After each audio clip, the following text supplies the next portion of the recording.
place is absolutely packed. We got a friendly booth right here. This is something that we can't wait to get on the car. Kaizen Relays over here. Yo, what's going on, man? Good morning, good morning. Last day of PRI, you guys ready? Yes, sir. Absolutely. All right. I want to show everybody what you guys have like created here, because this is crazy. All right. So what do we got? So at its most basic, it's a solid state relay that's interconnectable. So as soon as you power one device, you can add a second, click them together. Now this one's powered. You can take your mounting clip over from one, share it to two. Now they're locked together so they can never come disconnected, but it makes it very easy to add subsequent devices later on. Yeah, so like instead of having to go to like AutoZone and you buy like this like Quick 5-6 relays and you're like taking spade connectors, and I mean it looks like a wiring nightmare. Disaster. No, it's a disaster. You literally have one wire that is going to feed into the relay, and then you just connect them all. Yep. So and power and ground is shared across the bank. And with the optional control module, we can directly interface with any CAN system.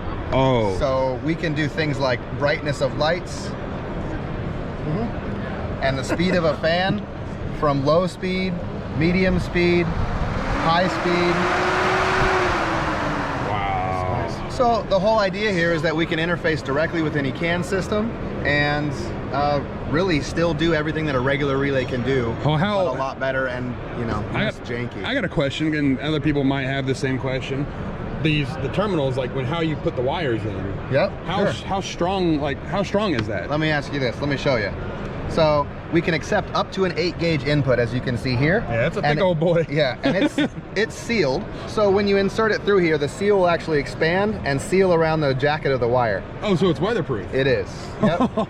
So you could use this off-road. For sure. Rain, mud, no problem. Doesn't matter. Yep. Now here's the thing. So what you would do to insert a wire, you'd lift your little access panel, lift your lever, remove a 1/2 inch of insulation, insert. Now snap it down. Jason, try to pull that out. Come on, yank that thing. It's in there. You'll rip the copper eventually. Eventually it'll rip the copper. Yeah, it's not going anywhere. Wow. Dude, I would trust that over a spade connector and a butt crimp all freaking day. Of course, right? I mean, there's no exposed contacts. If you have unused contacts, you just insert a cavity plug. So here's your cavity plug. What now? And so are these just labels? Yeah, so we've got a label sheet here, you know, standard labels, so three that are blank, so you could write on them if you wanted to. No Sharpie markers. Cleaner, right? A lot cleaner. Yeah. And then I saw that, so you can test every single thing. Right, so in the same way that you would like test or jump a relay, you can just press the test button, test your circuit at any point. That's wild. Don't even have to power the car up. It's just, I mean, yeah. boom, just hit the button. That way you can test your circuit at any point. That's wild. Yep. What's the max draw you can have on this in either direction, seeing how you got it in the middle? Yep. So what you want to do here is you want to power to the center and then equally share to left and right.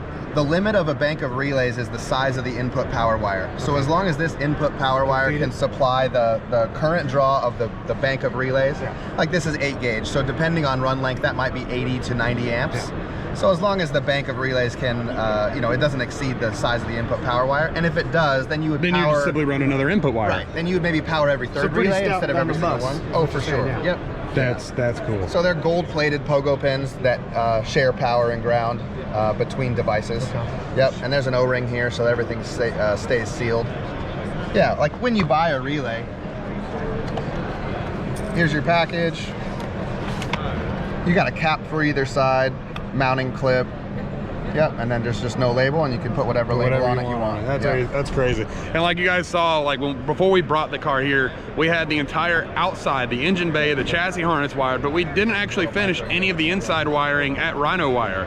So we're definitely gonna be making a trip back down to Florida to Rhino Wire Solutions, and we are 1000% putting these Kaizen relays inside the car. This thing is like space age to me. This is crazy. So guys, I want to thank you for being a part of the program. Like, I'm so excited to get these cars, these things on the car, man. This is gonna be great. So thank you guys. Thanks very much. Yeah, awesome. So guys, make sure you guys give these guys some love. go get you some relays, Kaizen Speed. This thing, KaizenRelay.com. These things are going to be so simple to make wiring on your race car, street car, dirt car, ATV, UTV, you name it. You can do anything.